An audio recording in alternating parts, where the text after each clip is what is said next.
Hello and welcome to week 11 in your online general psychology course. This week we are covering chapter 10, which is on motivation and emotion. And as you learn in this chapter, you'll learn about different psychological theories that affect our level of motivation, and you'll learn about drives and motives and some principles in place that support the idea of us moving towards a goal, which is how we look at motivation. The second part of the chapter covers the emotions. So you'll look at the universal emotions that exist, the way that we understand emotion to evolve, as really you'll take a little glimpse of the lifespan in terms of emotion, and then really kind of talk about that prefrontal cortex and controlling our emotions and keeping them in check, which is the emotional intelligence side. So a lot in this chapter, a lot of really interesting ideas and certainly applicable to our own lives. So let's take a look at what you have in the module for the week. You have the narrated PowerPoint. I'm going to come back to the discussion question, but you do have a discussion question this week. You have 3 Connect assignments, one on motivation, one on Maslow's hierarchy of needs. You will see Abraham Maslow's theory in business classes and education courses. It's not just a psychological theory, but you'll really kind of see the progression of where people are currently at and working towards the apex in Maslow's theory, which is self-actualization. And then a news flash on the good life. So I hope that you get these 3 Connect assignments done, and that helps you on your understanding of the material from this chapter. As always, you have your quiz over the chapter, and all of your assignments are due on Sunday, April 10th. Let's take a little closer look at the discussion question for the week. So in this discussion question, I want you to listen to an episode from the Happiness Lab podcast. So this is a free podcast. It is by Dr. Laurie Santos. She is a professor at Yale, a very, very popular, and it's hard to get into her classes because students just wait in line for hours to get registered in her course. So very popular on that campus, but lucky for us, she has a podcast that she offers. So you can go to, find this podcast on your own. And if you use, I use Apple Podcasts, so I know it's on there. It probably is on Spotify. I should have checked beforehand. Sorry.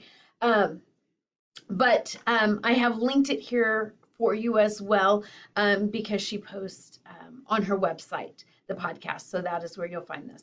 So this is a particular episode that I want you to listen to. It's called Psychopaths and Superheroes.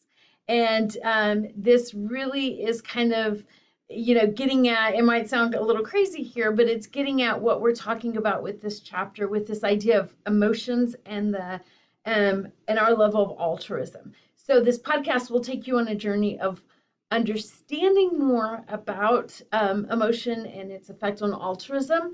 And she is going to give you some case studies that have been done and really looked at and put through the lens of psychological theory. So very interesting. I'm a podcast lover. I hope you are too. So listen to the podcast. After you listen to the podcast, then I'm looking for about a 2 to 4 paragraph response. And these are the questions right here.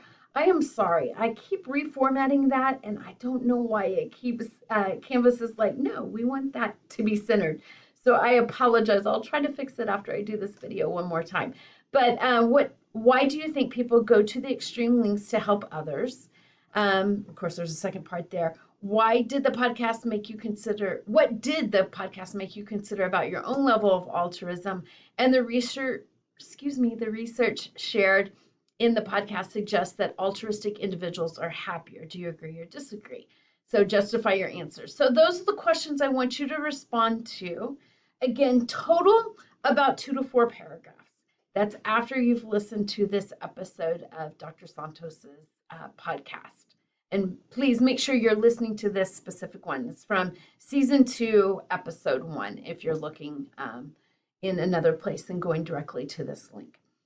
As always, make sure that you respond to at least 2 classmates' posts for full credit. So you'll have your initial post and then your response to at least 2 classmates. Okay. Ideally, you will have your initial post done by Wednesday. The reason I have you do these a little earlier in the week, your initial post, is so that you have time to go back in and respond to 2 classmates. If you're all doing it last minute on Sunday, I realize that doesn't leave a lot of time to post a response to classmates. So if we can get those initial ones done by Wednesday, it just helps the week flow better for everybody. This will be measuring your outcome, your student learning outcome number 4, which is using terminology that is unique to the study of psychology. And the marketable skill here is also communication, written communication, as you're responding to your classmates and providing your own responses. So again, you have this discussion question, 3 assignments in Connect, and your Chapter 10 quiz that's due for this week. So just a little reminder, summer registration is up and going if you want to check that out and get yourself registered for summer classes. Otherwise, that's all I have for today. Hope you have a great week, and please, as always, reach out for any questions that you may have.